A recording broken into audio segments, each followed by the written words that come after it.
Welcome, everybody, to a special Front Range live recording with professional runners, endurance coaches, and authors Megan and David Roche. We recorded live at the Boulder Running Company recently with a whole bunch of hashtag FOTS, friends of the show, including Travis Macy. This episode was a collaboration with Trails in Motion Film Festival. Make sure to get your tickets today for the January 23rd show at the Dairy Center in Boulder. This is the Boulder World Premiere. And a special thanks to our sponsor, and a special thanks to our title sponsor for the pod, Michelle Seward with Liv Sotheby's International Realty, serving Denver, Boulder, and the greater Front Range region. Michelle's a great realtor. I should know. She's mine. We used her to buy not just one, but two houses here in the Front Range. We trusted her for purchases on not just one, but two houses here in the Front Range. If you're looking for professional help buying or selling a home, or perhaps buying that rental property you've been talking about, drop Michelle a note at ms_Seward, SEWARD, at hotmail.com.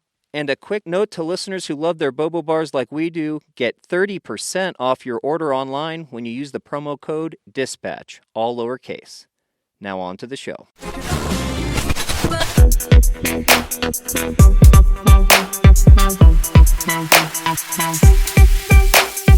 We have no wisdom to ourselves. This book has no answers whatsoever. What it does is it shares a little bit of what we've seen from athletes that we coach, including some of the amazing people in the audience today, with the general idea being that a running journey can support your journey towards self-acceptance rather than being another place of self-judgment, another place where you're punching the clock in life.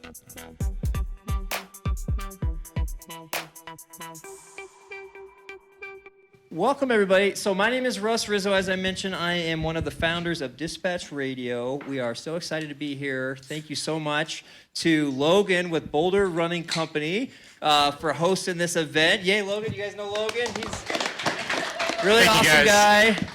Really awesome guy, doing a lot of great things, building community here in Boulder. We've got Michelle Seward next to Logan. She's my realtor, y'all. So she helped me get my house, so I don't have to read and advertise. I can tell you, she's a great realtor. Michelle, thank you so much for support. She's really helping us kind of put this show on tonight. So I just want to say thank you, Michelle. Thank you. With Liv Sotheby's, you can see the sign in the back there. We also have On Running here. Would you introduce yourself, please? My name is Jason, and I'm the sales rep, events guy for the Rockies region for On. So a few of you guys tested out shoes tonight. Thank you so much for doing that. Trail shoes are a huge focus for us this year. So what better place than to launch that in the Boulder market and have you guys test them out. So thank you guys so much. Awesome. Well, thank you, On Running, for organizing tonight an awesome run, trying out some shoes. To my right here, we've got Todd Straka. Todd, we've got a little deja vu. We were sitting almost identically right here about 3 years ago on Dispatch Radio's first ever live show. And here we are. You have a beard. I have a mustache. Things are changing. I think it was the opposite last time, maybe. Right. It might have been. Thank you. So Todd has done a great job kind of pulling us together. It was his idea to bring this, fun event together. We've got David and Megan Roche. We're going to be sitting down on the, we're calling this the kind of view style today. We're going to be casual and fun. But Todd, it was your idea to have us out. You're throwing a little film festival next week. I am. That's right. Next Wednesday night at the Dairy Arts Center. It's starting at 7 o'clock. We've got the Trails in Motion Film Festival. Pretty excited. We're actually the world premiere this year for the kickoff of it. So we have a great lineup going on. On Running will be out for that, as well as some of our other partners who are here tonight as well. Icor CBD, who's here, fully activated CBD. Conscious Coffees, we'll give away some of that stuff at the end of it. But we've got 5 great films for you guys to see. We also have one of the directors and one of the athletes will be there that night. Brendan Leonard from Denver, who did the film How to Run 100 Miles. So he'll be there to talk. So we have a really great show for everybody next week. Brendan Leonard, great friend of the show, funny guy. Can you give us a highlight? What's one film you're looking forward to? Besides, I mean, I've seen his before. It's been out for a year, but it's really funny. It's really interesting. Kind of one of those typical stories of somebody who's never run 100 miles before, and they just decide to go do this. And so it's part of their training, and they go and run the Run Rabbit Run. So you might recognize some of the territory if you've been up there in the Steamboat. So that's one of them. There's a couple foreign films that I haven't seen before either that are pretty cool. So definitely check that out next Wednesday night, y'all. Todd, you've been part of this Boulder running community for 15 years, by my counting at least. Yeah. All right. So for you, actively for 15 years. I've been here for a lot longer, but it's taken me a while to kind of get into it. And you enjoy the road and you enjoy the trail. You kind of mix it up. You do it all. People may not know you put out a beautiful book every year about Boulder running. So you're really you're the guy in the know. You've seen a lot of things. What's one thing happening in the Boulder running community that's exciting right now or that people can look forward to this year? There's all sorts of stuff going from the road runners that are here right now and then the trail community, which is absolutely amazing. I mean, it's pretty much one of the strongest running communities of all sorts of runners around. So Logan with Boulder Running Company, we agree with that? Absolutely. I think the trail community is here specifically growing in the store, and we're just seeing a lot of really cool events that are activating in 2019. And obviously the road scene is always up there. So we're eager for 2019 and all the great stuff we have set up with different brands, different events just like this. So stay tuned and definitely look on our Facebook to keep an eye out on the events. All right. Well, with that, I think we're going to bring out our main course. Todd's going to stick around. He's going to be my sidekick tonight, and we're going to have fun, guys. We got some cool people in the audience. We're going to bring up. So thank you guys so much. Another round of applause for sponsoring this event, having us out. Thank you, Michelle. Thank you, On Running, Boulder Running Company. And now we'll bring out our main course. I wanted to see what order they picked. Let's see. All right, we got David in the middle. All right, we got David, we've got Megan safely on the side here, and we've got, and who is this? Is this? Addie Dog. This Addie is Addie Dog. Dog. If you guys have been on Megan and David's coaching page, you know Addie because she's listed as a member of the team. And a co-author on the book. And a co-author on the book, coach. indeed. And a coach, and I think she even has her own Instagram handle, right? Yes, she is by far the media savvy one. If we could hook her up with a microphone, this would be way more interesting for everyone. All right, in we're the going to room. do it. All right, next podcast, an Addie mic. All right, we got it. Intern Jake, you on it? I did mention we've got some cool people in the audience here. I'm looking at one of them right here. Josh Stevens, Major FOTS. I know that sounds dirty. That sounds bad, but wait. What is that? FOTS. Actually, for us old people, what is that FOTS? Friend of the show. Hashtag friend of the show. Josh Stevens. Because I talk looked it about up, and there's a few other things that it can I know. refer to. Is there something dirty on Urban maybe. Dictionary? Yeah. Oh. Depends on where your mind goes. Josh Stevens, thank you so much for serving our country for over 20 years and for continuing to inspire us with your ultra running, phenomenal work. So it's just amazing. This guy stood where he's standing right now and ran on a treadmill for 24 hours straight. I'll have you know. And the guy that helped him coach is standing next to him. We've got Travis Macy with Macy Endurance Coaching, author of the book Ultra Mindset. He'll be sticking around after the show if you want to get a book signed by Travis. And speaking of adventure racing legends, his dad, Mark Macy, is in the audience here. This is one of the original Leadville guys, out in Leadville doing before the Leadville 100 was like a thing that had a lottery. This guy was out there crushing it and did every eco challenge while the eco challenge was going on. I mean, true legends in the house. I know Matt Daniels is here. Where's Matt Daniels? Matt Daniels represented Team USA on the USA Mountain running team. Great friend of the show, and I know many others. So those are just a couple of people we may hear from talking about the topic today, which is being a happy runner. David and Megan Roche, welcome to the show. Thank you so much for having us, and thanks everyone for coming. This is awe-inspiring to us. And look how she's just being a perfect little stage dog right now, isn't she? This is her dream. I think this is what she lives for. I think Addie is owning her moment right now. I'm pretty sure she snarfed some pizza when we weren't looking to. So, all right, guys. I know that David and Megan are well known amongst our Boulder running community, but would it be helpful if I went through just a couple of background? I just want to gauge from our I'm getting a couple of yes. Okay. Are you ready for this? Okay. So these two, you probably know them as being endurance coaches. So they coach some of the top athletes literally in the world. Folks that you've heard on Dispatch Radio like Claire Gallagher, Kat Bradley, Jason Schlarb. Literally the list goes on. You can go to the website and verify. So just top athletes in the world that they're coaching.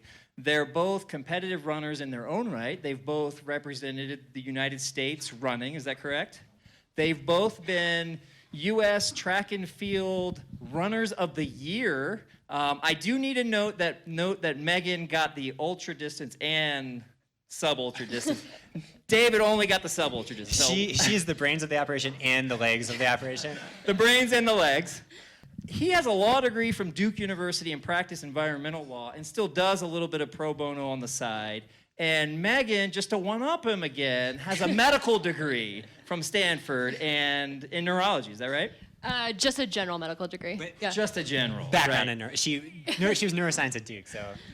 So, just you walk into a cocktail party and you're like, I got nothing. What do I got? You're not as socially awkward as I am. She has no flaws, though. I one up David on that.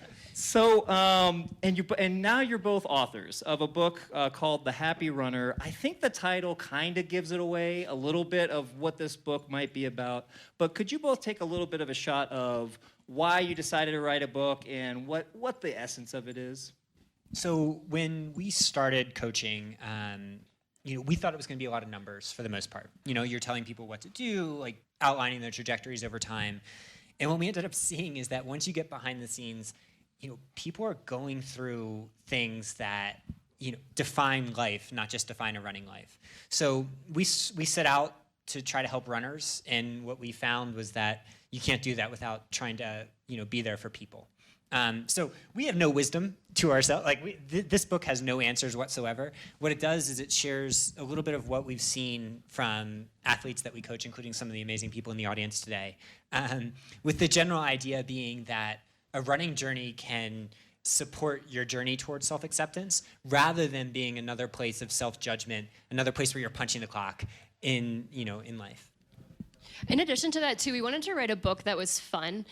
So we've both read a number of running books, and we're like, we just want something that's easy to read, something that's fun. And so Addie is actually a main author of the book, and she comes in with some all caps moments. She speaks in all caps, so that kind of encapsulates her.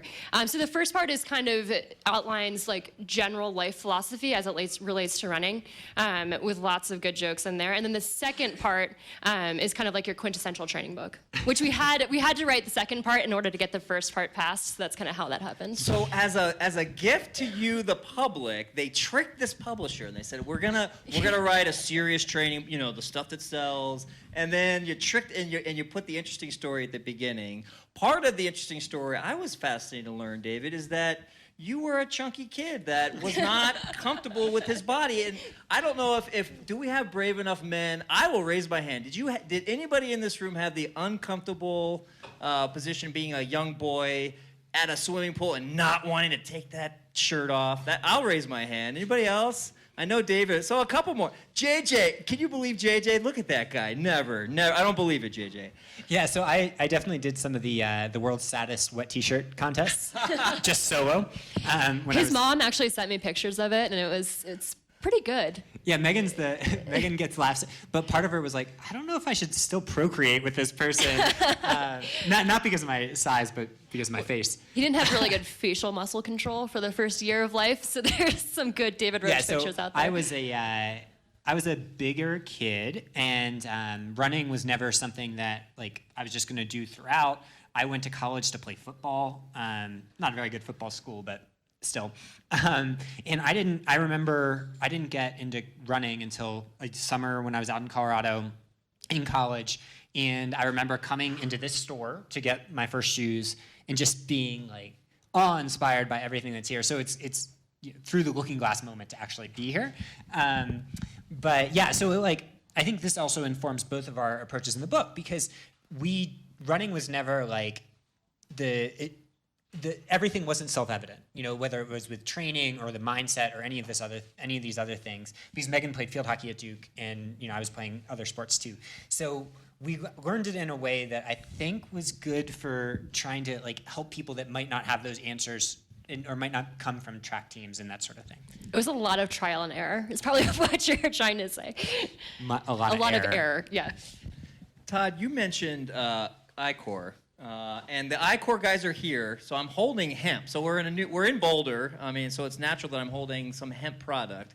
And they recommended 5 squirts to get this thing going. So while I take my iCore, I'm gonna. Do you need some help with the cap there? Well, yes. I don't have my 5-year-old son here to help me. There we go. You gotta flip it. I found the All secret right, I sauce. take my 5 pumps. This is what it takes to withstand an interview with us, apparently. I think Addie Dog wants to be the next participant in this. Well, I think in a little more context, iCore is one of those companies that's coming out of Colorado now. There's obviously a lot of legal hemp that's coming out. CBD, which has no THC in it, or sometimes it has a slight bit of it. I'm learning a little bit every day myself, but it's great for athletes of all levels. It helps with inflammation, it helps with sleeping and nervousness and so forth. So it kind of helps well around you in your recovery sessions. I don't know if it necessarily gives you a better performance. I'm looking at the guys now, but all those other things that help you perform better, which is recovery, that's kind of what it helps with. So if you guys want to try some, you're welcome after the show to try my. I'll tell you, it's a little tropical. It's definitely one of the better tasting CBD products I've tried. So you've tried a few. I have. I do. We've got a lot of CBD companies here in Colorado, and I'm intrigued by the innovation, and I'm always willing to try something. From a coaching perspective, I guess it's a little off topic, but as it relates to CBD, we don't have a specific position on it. Even the doctor here is saying don't talk. But what we have seen is anecdotally some athletes that, especially ones that struggle with sleep issues and stress, sometimes CBD before bed they say it helps them. We're not advocating that, but if you're one of those people that finds yourself staring at the wall at 1 a.m. thinking about life too much, it might be helpful. Does it come up? Do you get a lot of questions about it? We talk about All everything the with time. athletes. Really? We talk all about the time. everything from CBD to sexual dysfunction to running and everything in between. Yeah. Is for you? It almost seems like coaching isn't what I would normally think of as coach. I normally think of coaching as you give them the numbers, you give them the drills, and then you make them feel bad if they don't hit their numbers, and you stay accountable. But yours seems to be more therapy. No, not at all. Maybe it's them giving us therapy. We have some of our athletes in the audience, so they could probably chime in better. Yeah, but I think we should ask a couple athletes. I don't want to put them on the spot. I think what it is more that we're open to having those conversations. So the way we coach is that, and what informs the book is we check in with every athlete every day, and all year, including weekends and holidays and things. And as a result, that's way more than I've talked to my brother and my parents. So after a while, a certain amounts of personal comfort are built, and then you start to see that people are people. Runners aren't runners; they're just humans that do this thing for a little bit each day, and we all are dealing with similar things. We have columns in our spreadsheet, and I have an athlete who actually keeps a column for the number of times she's pooped her pants. So she has check marks in that column, and so coaching just becomes a very personal thing with people over time. We probably need to talk to her about nutrition a little bit. We're working on it. Yeah. And that is one thing about our social media culture, right? Is that we do see the Instagram beautiful winning, and your beautiful books, just showing people in these beautiful places having these awesome, inspiring experiences, and thinking that's what their life is like. But you see the full picture, right? Yeah. So I guess probably the most eye-opening thing starting coaching is especially coaching these pro athletes who probably a number of the people in the room follow them on Instagram, and you see one thing there, and it's not just the uplifting things of this perfect day. It's even the things of I'm going through this rough patch, and then you see behind the scenes, and you're it's so much more complicated than that. It's so much more complex, and I think social media is a highlight reel by the very nature of it, even if you're sharing as much of your full story as you can, because life is lived 24 hours a day, not in 3 posts a day. at the most, you know. And so that's one of the main things that motivated us to write a book. I mean, we both have experiences with that. I mean, I remember, you know, I came from this background of being the fat kid that wasn't much of a runner.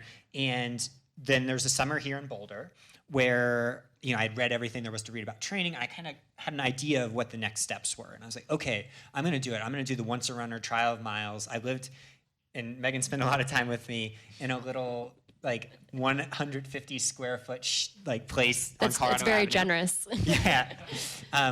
It was like 105 degrees in there the whole time. I was working in Denver at the time in like an internship and ran like, I didn't track mileage, but it was probably like 120 miles a week. Like to the point that, you know, I was trying to prove these things. I thought that this was going to be, I was going to reach some finish line. It was going to be great. And, you know, I ended up getting to that finish line, winning that big race. And, you know, not only did it, when I got there, I realized that not only did it not matter, it was actually like, you know, a negative thing for my health and negative thing for our relationship. And, you know, but if you were looking at Trail Runner magazine at the time or my Facebook, you wouldn't have seen that story. And so I think that's the trap with social media is that like, yeah, by the very nature of it, like no one wants to see you poop your pants on a run or like the metaphorical poop your pants in like dealing with depression and anxiety or all these other issues. I think the other thing too is that running is so random. So you can wake up on a Tuesday morning and think you're going to go out and have a great workout, but then you can have a lousy workout for no apparent reason. And as coaches too, we see that. It's like, you know, we can understand as much as we can about human physiology, but sometimes you just don't know. And I think like if you resolve to understand that, you know, while your run might be terrible on Tuesday, you could wake up on Wednesday and have a great run. And so just having that long-term perspective too, that you're going to embrace all the elements of a running life is really important. Yeah, and whether it's a good run or not, it doesn't change whether you're a good human or not. And like, so what the book's about mainly is, I mean, we tell our athletes, we don't give an F about your race results. Even people like Matt, who's one of the best runners in the world, like objectively. And I think he knows that about us. Like we really, all we care about is how those races and results and things he's building to structure his life in a way that is meaningful to him. And in that way, like we think anyone in this room is an elite athlete to us, because if you make choices that are structured around, you know, finding your own potential within that context of a life that's meaningful to you, then heck yeah, you're an elite athlete. I don't care if you win a race or not, like, or if you're finishing last, or even if you race. Yeah. So that, like, yeah, Michelle, your realtor, was telling us once every year, who's sponsoring this event, once every year she does a triathlon on her own. And to me, that's like the ultimate elite athlete behavior. She just does it in her family's in Lake Huron in Michigan. Because she doesn't need the external validation. She's doing this for internal reasons. And to me, that's like the ultimate in being, you know, the type of athlete that like we strive, even our pros, to be, if it's possible. One of the first steps in the book outlines, you know, in this kind of finding happiness in our running is finding our why. That is related to Travis. I want to get to in a minute. Before I do, Todd, your why. What have you thought about? Is that something you give thought to? Yeah, I think it changes daily. So a quick background, I wasn't a runner in high school or college, picked it up as an adult like some of us do. Did the 5K marathon, trail events once in a while. I don't do trails anymore because I usually get lost, so I decided to give that up. It's got to be really, really well-marked course. Yeah, go with a friend. Yeah, we're not buying that one, right? We're like, yeah, I don't think so. And then recently, the last 5 years or so, have really taken to the track and have been running the mile. So my why is kind of everywhere, you know. And any given day, it's the same thing. It's kind of like I feel like I need to run hard this week, and then the following week comes around, and it's kind of like I should just be enjoying this, and then I'll go find myself on trail. So. I think it changes all the time. It's hard to stay focused for too long, especially as an adult. But do you feel like is part of your why you're just trying to prove something to yourself, like running fast on like those, especially those fast road guys? Like they really, you know, are you like that? You really try to push the speed? No, I mean I do. I do in my own way. I don't do it in regards to like competing against somebody else. Like I might have a mark on somebody's back and say like, oh, I'd really like to beat that person next time, but it's not the only thing that's driving me all the time. I remember actually talking to Alan Culpepper, who used to run for CU and was an elite athlete, And his coach at one point said, you don't have enough like anger in your life to run hard. And it's kind of the same thing for me. Like, I didn't have like a bad upbringing. I don't have anything that I really have to prove to anybody. So it's kind of like, all right, I'll go run hard today. But I know some other people have that. They've got something that's digging in them that they have to beat the next person and so forth. But I want to pick up on that before I do. For our podcast audience, they can't see that lovely sound that you're hearing in the background is the sound of Upslope beer being opened. So thank you, Upslope, for sponsoring us. Woohoo! So smooth and delicious. So smooth and delicious. You heard it from David Roche himself.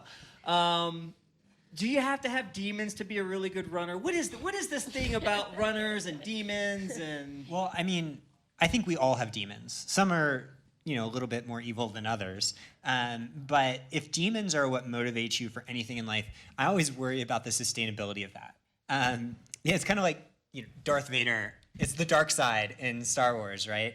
Where it gives you great powers, but then it also makes you turn into a monster a little bit. And I think what more does, if you're motivated by demons, you're going to tend towards self-loathing over time.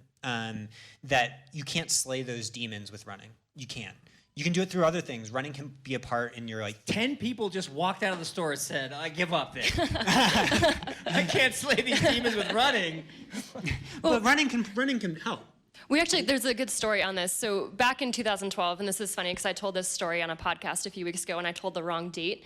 So back in 2012, I actually broke up with David for 24 hours. It was a really bad moment in our relationship. And within the span of that 24 hours, David went on to win the 10K national championship. And he was running on anger. So he's very angry, and rightfully so, at me. And then we got back together, and essentially he no longer could fuel his running with that same anger, and he didn't have a great season after that. And so that was really eye-opening for us about the sustainability of anger and kind of the importance of understanding if you're angry and then kind of trying to turn back into it, into more of a kindness and enthusiastic perspective that gives you sustainability. Yeah, so the worry is if you have these things and you get to a finish line, you're just going to hate yourself even more. I mean, what we've seen athletes win some of the biggest races in the world and then launch into severe bouts of depression, not related to their running or the event, but related to these things that they were suppressing that they didn't realize that, they need to confront a little bit more healthily through therapy and these other things. And it's one reason we try to talk about this stuff so openly is that, everyone in this room has their own stuff. Some definitely more serious than others, clinical, things like that. But whatever you're dealing with is really serious to you. And that's okay. Confront that in your running, confront that, with your community and things like that. So when we're talking about why, what we really want it to be is this something internal, so not external results, but then also something positive, something that's not one of these negative driving forces. Because if you have a negative driving force, how long can you go? Take us through a couple of examples. Take us through a couple of examples of common whys that maybe are a little off, or then you've worked with somebody to get to a good why. We would never say someone's why is wrong. We would just generally push them over time. But a bad why would be you wanting to you running a certain time is your driving force behind what you're doing. Can anybody admit that that's their why right now? A certain time. A couple of us. I could see Bob back there. He's going to run 19 minutes for the 5K this weekend. Which is, that's great, But what happens is you get to that finish line, and if your why wasn't grounded in other things, what does it matter? And you realize that, it's essentially existential crises as applied to running. And it's not just running where it applies to, because running is part of life. So, often we'll see people, and we just had a couple athletes OTQ, for example. One of the athletes that OTQ'd was, Olympic trials qualified, so ran that time in the marathon. One of those athletes, he was a teacher, this was bonus. He wasn't really worried about it. He's I just wanted to give my all on the day. And he's in a perfect spot right now. The other person wanted to do this always, and now they're, in a funk, a big funk. And it's well, that's understandable, Because you get to a finish line and you realize, oh wait, this doesn't there is nothing to this. It's a constant merry-go-round of striving, where you end up where you started no matter what you do in the interim. Which applies to life too. So there's a great concept called the arrival fallacy, which means that once you arrive at your destination, any sort of goal, whether it's finishing med school or getting a promotion or anything like that, it's that happiness levels don't actually increase. And it's because it's all about the process that it took to get there. And so running is a great microcosm of that. And we've seen that with athletes, that they can take this principle in running and apply it to life. So I mentioned earlier finding your why, Travis Macy. Travis, you wouldn't mind coming and joining our view couch here. Travis has read the book cover to cover. He's a fellow author, so he knows his business. So before Travis jumps in, I just want to before I even coached, I always looked up to Travis. This is the first time we've ever met more in person, but read his book back in the day, long before this book was even conceived of. And he's a top coach, top athlete, someone we admire more than, it's like one of those mentors that we all have that doesn't even realize they're a mentor. And so I'm a little bit starstruck right now. So. And thank you, because the feel. Actually, I was talking to Josh Stevens about Travis Macy, and it was amazing to see the coach-athlete relationship there. As a coach, it's to have an athlete who is that dedicated and that committed just goes to show how powerful of a coach you've been over time. And I heard him talking about his race plan. This Josh Stevens over here, I won't give anything away, but if you think you've been impressed so far, just wait till what he's got coming in 2019. Travis, thanks for joining. It's truly, the feeling is mutual, because I picked up your book, a couple months ago, and it got on my radar, and it's made a huge difference to me. I've recommended it to all of the athletes I coach. Anyone who's a runner, I'm telling them to pick it up. Anyone who's not a runner and is maybe struggling with something tough, I'm telling them to read it. It's an important book that really makes a difference. What actually so who has read this book, The Happy Runner? I'm taking nice. partial We got a good hands. If your hand is not up, I'm telling you, read this book. I buy it tonight. Buy it on ebook. I'm gonna actually share. I used to be a high school English teacher, so I'm really into this thing of marking up the text. You probably did it in medical school, right? You have to highlight things, and on the Kindle you can highlight stuff. Does anyone ever do that? You can make it different colors. So my usual color is blue, and in this book, it's almost the whole text is blue.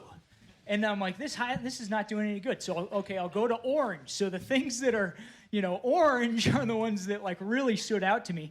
And that's what I really wanted to share today, is a few of my oranges. These are excerpts from your book that have really made a difference to me. So I want to share them quickly. I think there's 5 of them, but they're really important. And the first one is, if everyone is a teammate, you always win.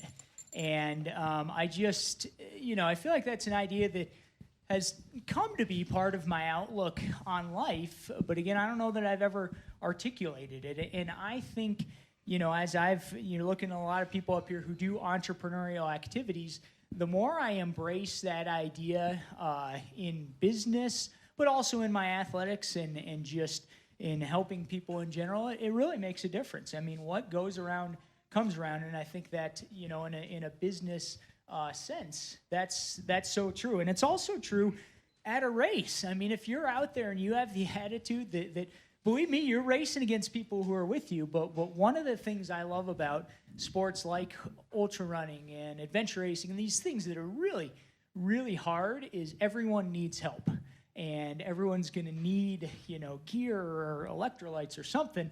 And a lot of the ethic of the sport is to help each other.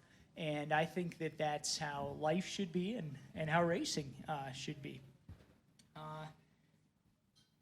So the next one. So here's the big takeaway. You are enough and you are not alone. Take just a second to swirl that around in your brain, like you're trying to look like you know what you're doing when sipping a glass of wine. I drink only upslope. That's not a plug. That's actually... It's smooth and delicious. Yes. So I know nothing. I like wine, but I know nothing about it. Your value as a runner in person is independent of external judgment. And no matter where you are on the spectrum of self-acceptance now, there are tons of people right there with you. And this is huge. This you'll see over and over in this book the concept unconditional self-acceptance. And I think that is so important as a runner. And I think it's so important as a parent, as a spouse, as a professional. It's something that you got to apply everywhere. And it's also something, unfortunately, that many running cultures kind of don't naturally encourage. I know, at least for me, I ran for 2 years at CU Boulder. I was a walk-on, so I kind of came up back of the pack, just trying to hold my own, and I'm glad I did it. I mean, Somebody's I learned, there trying to kick you down, just like. Well, yes. Matt Daniels, I think, could maybe share some stories about the road running days. Yeah, and that, and I mean, I think, whatever, you're 18 or 19, like, what do you know? You're trying to prove yourself, basically. And, I mean, physically, all I did was run myself into a hole. And I made, some friendships, but, honestly, for me, not much of that has lasted with the personal connection. And I think some of that is, it's a tough environment, and I mean, that was a phenomenal team. We were winning national championships and stuff. I mean, not me really. I wasn't running on varsity, but it was a tough environment. And I think, unfortunately, a lot of people experience that in high school or college running or, whatever kind of running they're doing. And it doesn't have to be that way. Next one, athletes who let external validation define their internal self-worth often face crises that can shake the very foundation of who they are as human beings. So there's our external motivator, that time that we're striving for. And this is, something I think you guys mentioned, coaching pro and elite athletes. I think, anyone who you start with something that's your passion, that's your fuel, that's your daily release, going out and doing this thing really is good for you. And that's something I'm so glad I learned as a kid, and that is still true. But having been a sponsored athlete, and what is a professional endurance athlete? Well, maybe you make some money here, sometimes you make more money there, sometimes there's prize money, sometimes there's not. All of those things that can that impacts you. That's when you see things like your buddy wins the race or gets the sponsorship, and inside, okay, I should be feeling happy for he or she, but instead you're feeling jealous, or when is this going to happen to me, or all of that kind of stuff. It can be really challenging, and then especially once you begin to tie in things like money or income, or this is part of my income, or there's racing, there's podium incentives from the sponsor. These things are all great, but they're challenging. And this point of, especially for any athlete who's been there, has to realize this you can never be on the top forever. And you can go up, you can go down, and you got to have something beyond those external measures. And that really leads into the next one. Learning to love yourself is independent of results, and achievement is a key step towards enjoying each day. And then the final one I want to share, and this one really spoke to me, and I think this is unique because this is a topic that most people don't talk about, whether it's in running or just in society in general, and that's mental health. And I was going to ask if you could guess what he was going to say. Is that what you would think he was going to say? Absolute. Well, also, Beer? Pooping in your pants, of course. Pooping in your pants. But this topic of mental health, I think that it's so important that you bring it up, and I think a lot of that. If you're attracted to running, I have a theory that a lot of people who are into this stuff may be the same people who have addictive tendencies, or who kind of maybe take a little more to kind of get going, to feel good, to feel satisfied, right? That's a big reason a lot of us run each day or started running, is it makes you feel good, right? How many of you have had a terrible day and you go run and you feel like a completely different person, right? I mean, and that's some people. For our podcast listeners, that was pretty much unanimous. Everyone raised their hand. But some people don't. Some people hate running. I don't know why, but Does anybody hate running? a lot of people do. So You can admit it. It's okay. This guy a little bit. Well, it's funny. I'm coming back from an injury, and it's a very good reminder why running really does suck sometimes. I went out for my first run after 10 weeks, and it was terrible. And fortunately, I have all this experience to know that it will get better. But I think it was helpful for me to be like, yeah, this is what everyone else experiences. Then she came back and she was high as a kite. Yeah, that's true. Yeah. Wait, okay, so we have a neuroscientist. You mentioned high as a kite. Is runner's high a real thing? It's a very real thing. If we could bottle up and sell it, we'd be pretty rich. What can you tell us about runner's high? I mean, it's just a mix of like all the best cocktails in your brain that you can get. It's in some sense it depends on where you're getting your things, but it's about equivalent to THC or some other things that you can. America? Yes, and how often do you guys get high on the running? Well, so sometimes, right? Like No, it's but not, seriously, it's a real Yeah, thing. and but not all the time. I mean, and I think what Travis is really getting at here is that for all of us, like the loneliness of a long distance runner is a thing. Like you're spending a lot of time in your own head, and so even if you don't have mental health struggles like as much as maybe others, the way that you're living your life is such that you got to get comfortable with what's inside you. So it manifests itself very similarly to mental health struggles, even in people that might not have things that will like amount to needing clinical care or something. And so part of the thing with the book is like, I think probably 90% of runners will identify with that general principle because of how we live our lives. The other 10% are 5% of them are the 1-star reviews on Amazon. So we were talking before the show, these ones, so you've got like... There's just two, but they're really good. There's two, okay, so you've had two. He's really hung up on these two 1-star reviews. Well, there's one he's person got. who fundamentally disagrees with Addie's voice, which is in all caps. Okay, which is so like, one- I mean, if you're disagreeing with a dog's voice, it's like, we get it. One reader's a dog hater, and then the other one just wasn't getting into Just the a whole... one-star fella. Just that it was obvious. Yeah. Which, obvious. I think is a valid criticism of anything. But it's funny that, like, I think what's obvious to some people is totally hard to grasp for others. And, yeah, so I guess the big thing is that both Megan and I mean, we're not philosophers, we don't know much, but like seeing athletes, and Travis can speak to this, Matt, amazing coach, can speak to this, like the ubiquity of the human experience as it relates to runners it's almost universal. And I mean, there's a lot of power in that, right? In that like anything that you're going through, someone else is too. But the hard part is that like if these things aren't talked about, it can totally lead to spirals of, sense of self. And so, I mean, I don't want to tell other people's stories, but trying to think, we don't want to tell our stories either. But basically, or we tell them in the book, so if you've read it, it's boring. But the basic principle is like, man, life is hard. Existence itself is hard. So like, let's try to lift each other up along the way. And one way you do that is by talking about this stuff. So I went to school on the East Coast, and I swear there are people, particularly more on the East Coast, that like they react poorly to the amount of positivity coming from you two, right? They're just like, right? You know what I mean? It's like, they don't like that positivity in their world. Do you have any clients like that?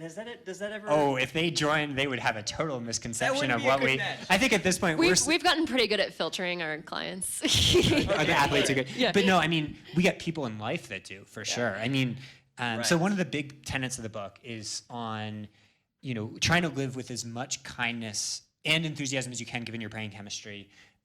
Not just because it's good for you, but because of how it lifts others up around you. And that we all have baseline settings, but that is a conscious choice that you can make over time. We compared it in the book to Addie Dog. So Addie Dog has probably been traveling around this room tonight, taking bites of your pizza. She's probably said hi to everyone, and if you haven't said hi to her yet, she will find you. And she does that independent of whether you're a dog lover or not. And that's kind of how we view the philosophy of positivity, is just to express positivity. And people might not like it, and that's okay. But maybe over time they will. It's very similar to dogs. You're going to get some haters. I mean, I think, and anyone in this room can probably identify that with that, like whatever is true to you, but especially if you're trying to do these things that might not be like playing it cool as much, you're going to get people that fundamentally disagree with your worldview. And, the key is to try to, if your goal is to be a puppy, it's to be a puppy even around people that don't like dogs. And I mean, just think about coaching alone. I think at this point, our athletes do this talking for us in terms of like what they've done. But, we've been very fortunate to coach many good athletes. But we had one of the top coaches in running tweet something pretty terrible about us. Not terrible, but a very intense thing. And the point is to us, I mean, to me that really bothers me. But if you change your behavior for that, you're just gonna produce self-conscious crap. Not just as a coach, but at your job or anything else. I actually think that the 1-star review was valid because she clearly does not have an all caps voice. She's all lowercase voice. That's a good point. Okay, yeah. Because she's been sitting here just loving all the petting. Now, had that person met Addie? Yeah. No. We don't. Okay, Not valid. I do want to share one last tidbit about Travis Macy. I was going through the archives, guys. This guy had a double truck. I don't know if you guys have been in the magazine business. It's when you have the big picture that goes against over 2 pages in Penthouse magazine as an adventure racer. Oh my God. Yeah, they did an interview with him about adventure. All right. So in my self It wasn't a nude. defense here. Thank goodness this is 2006, which is I think kind of before the internet age of this kind of stuff. But Okay, yeah, maybe. There are stories in Penthouse journalism, and that's what this was. That's what my dad always told me. No, I'm serious. So this guy comes to me and he's like, "Hey, I'm a reporter. We want to write an article about you're an adventure I think racing that's pretty team." cool. And they do the picture, they do full on interviewing. Kind of at the end, I'm Clothed, like, hey, right? where do you work? Or what's your what is it, New York Times? And no, Penthouse. And I'm like, oh, okay. So then my they sent me an issue, and I don't know if I still have it. I think maybe my wife threw it away. But so my dad's like, hey, I want to get this article. So Dad finds himself in some store where they sell these kinds of things. You just found yourself in the store, huh? Yeah, I mean,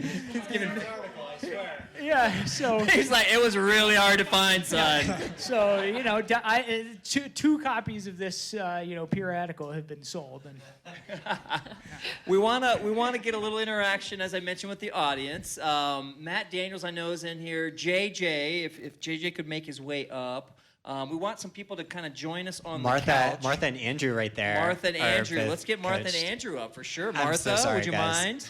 While we Alright, do this, so I you're just want to getting give one more thank you to Travis Macy. He's been we've been a longtime fan of Travis, and to hear him read our words, to actually highlight those words that we wrote while sitting in a terrible lazy boy with no pants is that's really meaningful to us. So thank you. Right on. Yeah, Travis. JJ, come join the couch. Martha, please. we'll make ourselves at home here. And so we're gonna do this, and then we're gonna take y'all's questions. So think of some questions while we do a little banter. JJ, another hashtag FOTS, friend of the show. Will you remind all these good people? I can't even describe you. I want to hear you try to describe what do you do for a living? Well, thanks for having me on here today, and hello to all you guys. It changes. I'm a constant evolution, as everyone out here in the audience is, and I think in order to be successful in today's world, you have to just evolve. And I would say now, I've gone from I actually went from an outdoor athlete to a TV host to now a social media influencer, which that word didn't even exist 2 years ago. But pretty much all I do now is just work on Instagram, growing people's accounts, and growing my own account, and I manage my Cat Simon's account. So, And who's more popular? my Cat Simon is definitely By way a more lot? recognizable By a than lot, I am. Yeah. So if you guys have ever wanted to know what this influencing, you hear about social media influencers. There's a guy that does it. and you get out there, and I, some people might call it superficial, right? Like it's easy to say, oh, TV personality or social media influencer, but I watch this guy's stuff, and he's out there inspiring people and giving them confidence that they can try this stuff and making it fun. He's snowboarding with his cat. He's making it fun. Yeah, it's a cat. Okay, literally, he's making cat videos. Yes, that's on one hand, but on the other hand, he is making it fun for us to engage.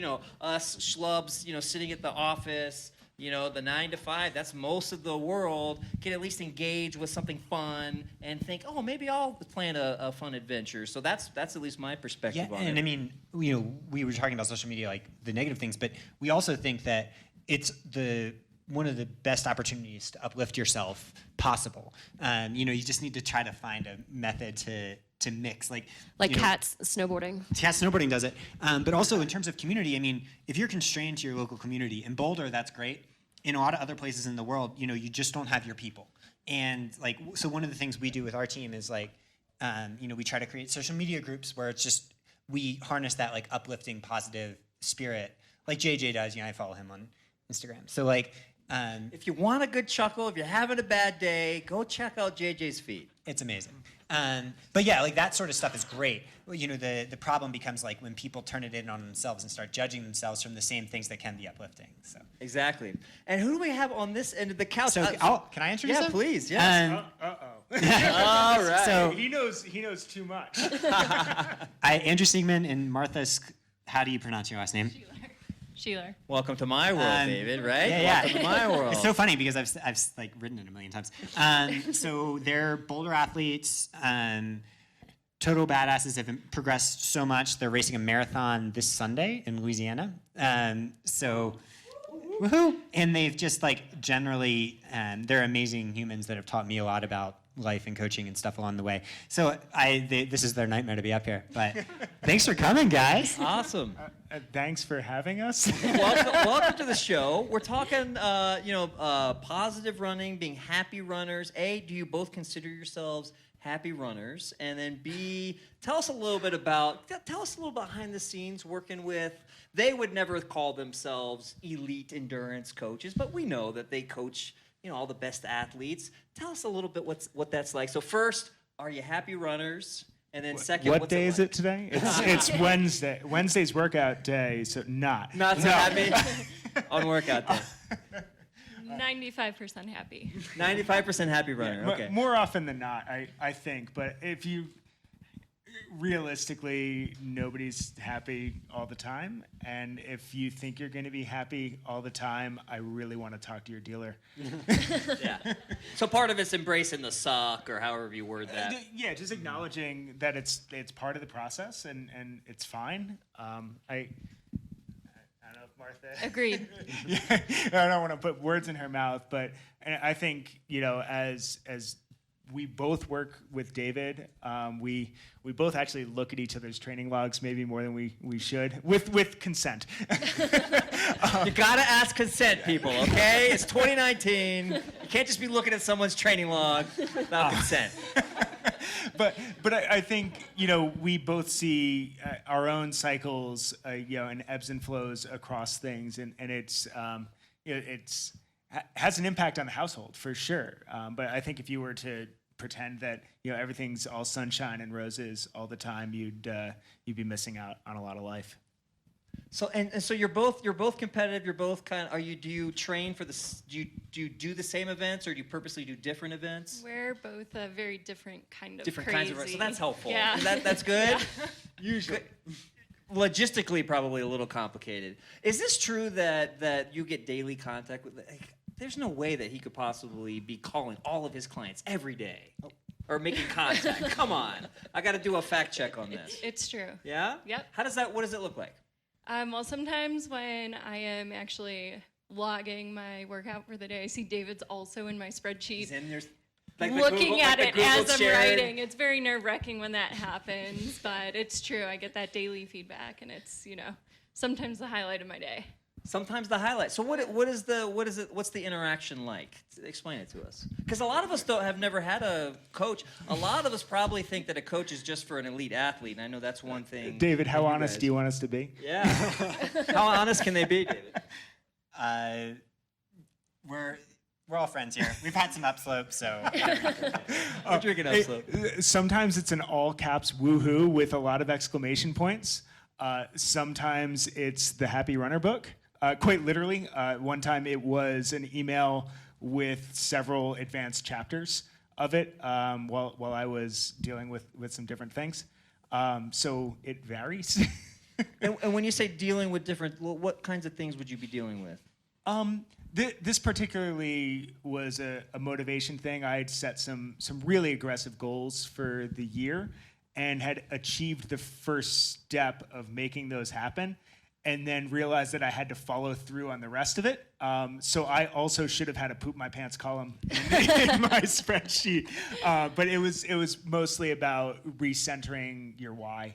So you kind of had that initial success and then had a little freak out. Yeah, that's a very accurate way to put it. And then you reach out to him and you're like, hey, talk me off the ledge. How does it work?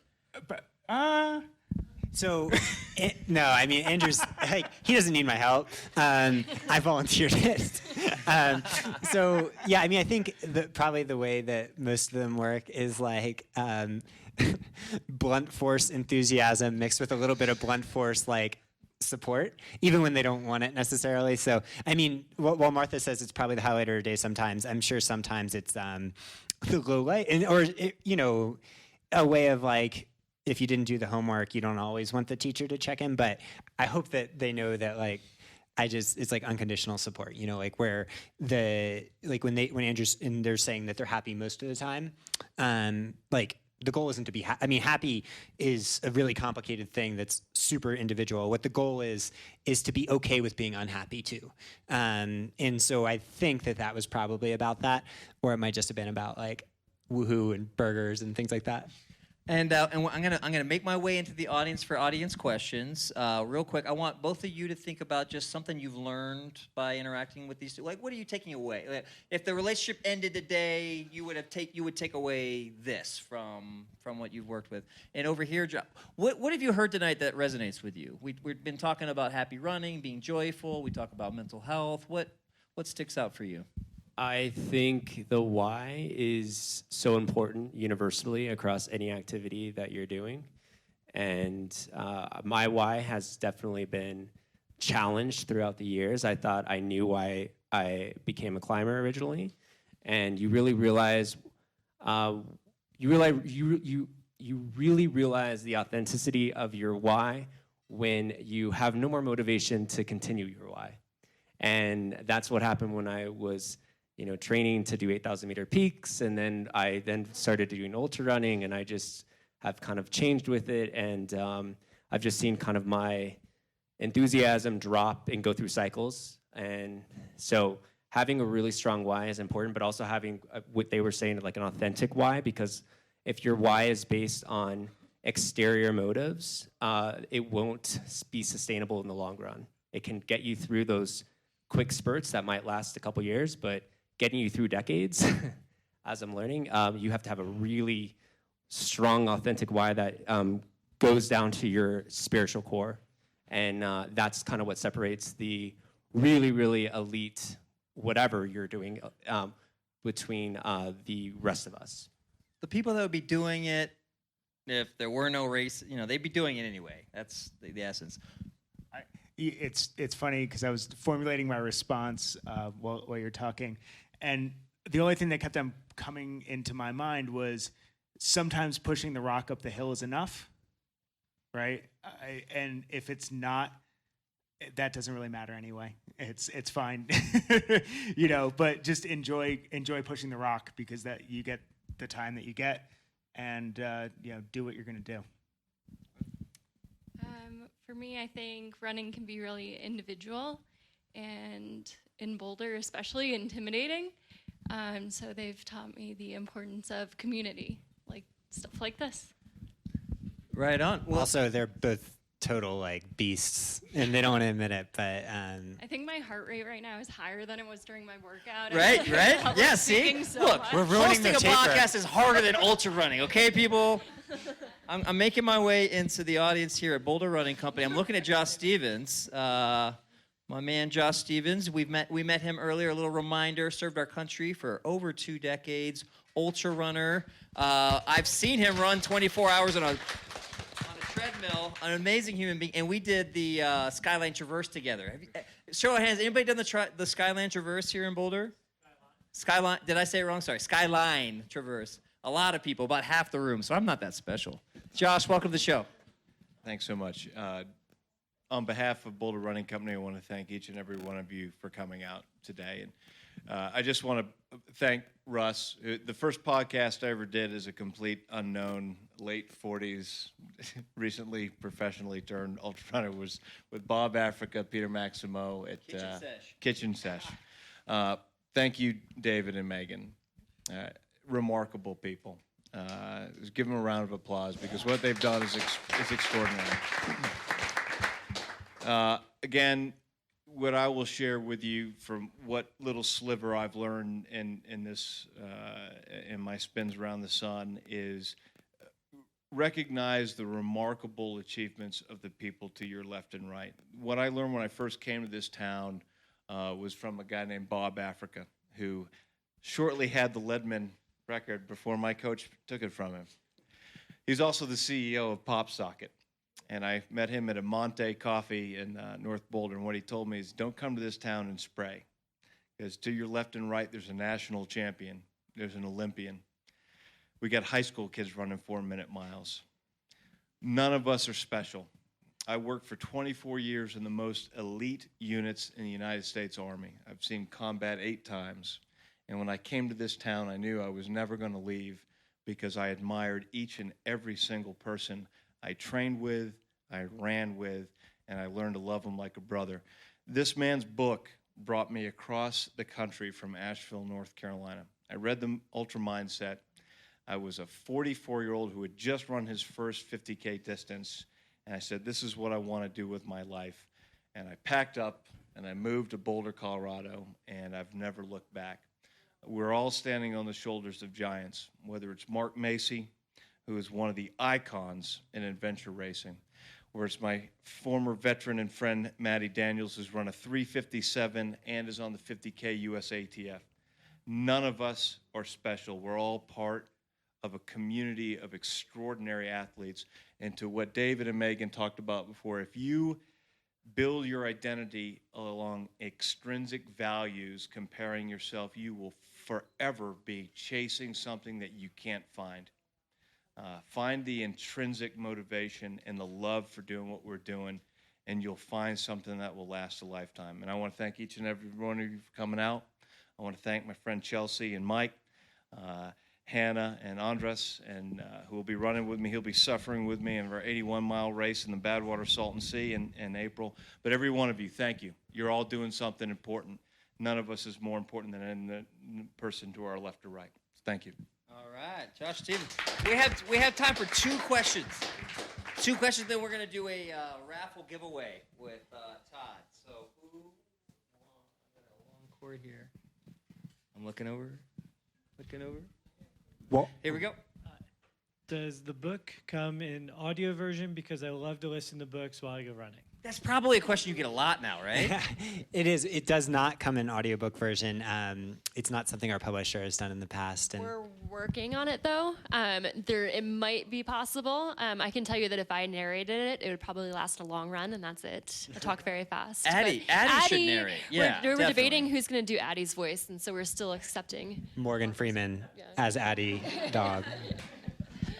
Seems like more of a Samuel L. Jackson role to me. I'm gonna have to call him Matt Daniels then. Matt, we've said your name many times, so now we've got to get you on the mic. Matt Daniels, a local favorite here, Matt Daniels. I met Matt several years ago. He was working here in the store. He was just making a transition from being a very fast road runner to trying out this trail running stuff. You ran the 12-mile race at the Dirty 30, if I remember correctly. And I remember Matt's joy crossing the finish line, and he was talking to the race director, Megan Fennessy, who many of us know.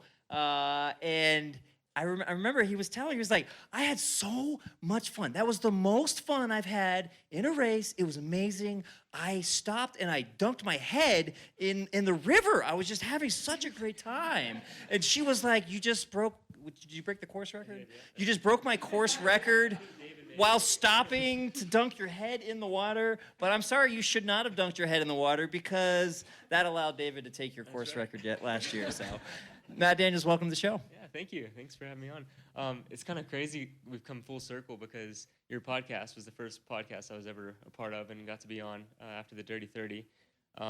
Travis Macy over here was actually the guy who got me into trail running a few years ago on a nice mountain run at Bergen Peak in Evergreen.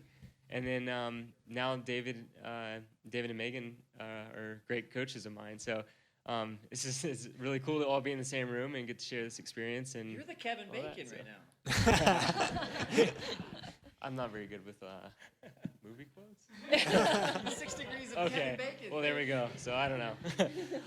Yeah, this is really awesome, and happy to be here and get to listen to all the awesome stories that everybody has. And, what do you got going on? You've got USA on your team, on your shirt here. Oh, yeah, this is from back in my road running days from the Olympic trials for the marathon, but actually getting ready to go down to Houston next weekend to watch my wife try and get an Olympic trials qualifier in the marathon.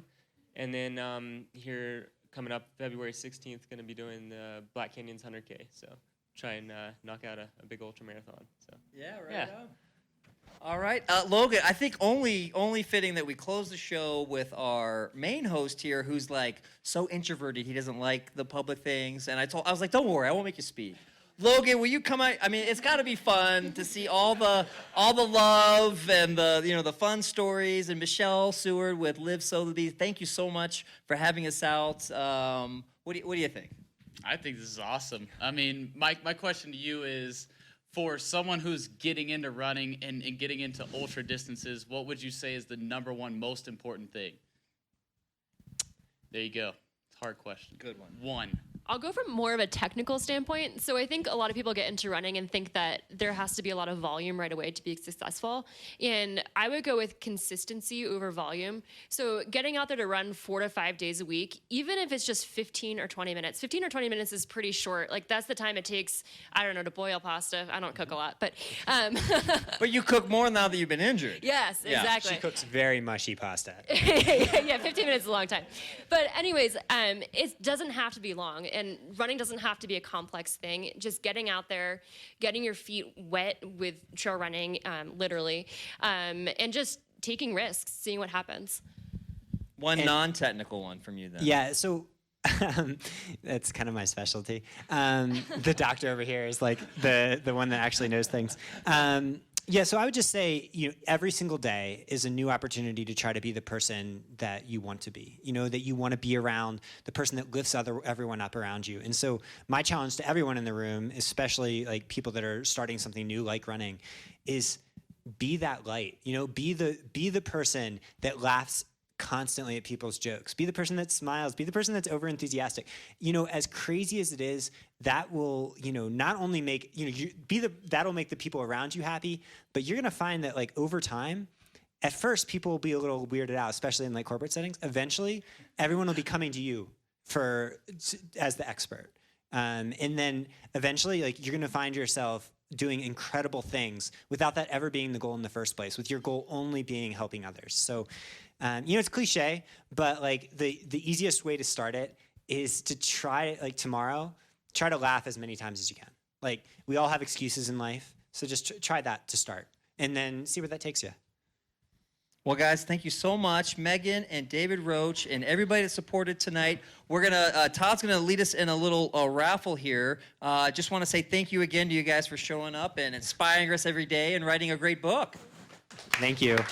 Thank you so much. And everyone in the room, or I'm not sure when this is coming out, the Trails in Motion Film Fest is next Wednesday at Dairy Arts Center. So get tickets now because they're selling out. It's an awesome event. Sorry to I'm not involved in it anyway, but I can't wait to be there. Yeah. So thanks for doing that, Todd.